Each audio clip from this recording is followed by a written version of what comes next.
Okay, so this is just a reflection for my game on the Vienna Gambit. So at this point, it was in the middle game. I was developing my last minor piece. Takes back. So my bishops are both covering relatively good diagonals on the king side. I choose to castle. And then from here, I think this is when I really started to reflect a bit and really think on what would be the next best move. I think I spent a good 3 minutes in this position.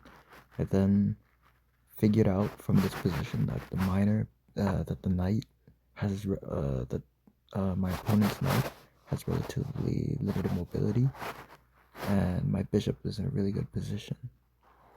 Both my bishops are in a really good position, so I thought the first move to play here was to bring my queen out to attack more squares and prepare for threatening my bishop on h6,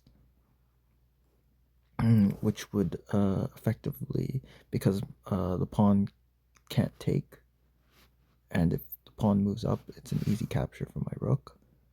Easy capture for black's rook on f8, and then he anticipated that, and I realized that I could put my queen on h3 because I was threatening to move my rook to g3 afterwards, right? And then, anticipating that, I saw that the queen was going to take after my bishop takes. So then I used that as an opportunity to pin the pawn, do an x-ray attack on the pawn behind the queen. Queen threatens, but there's nothing here because the bishop is defended, and the knight still has relatively limited mobility, which was a free capture for the pawn here for me. And then this was a perfect opportunity to sack my rook, and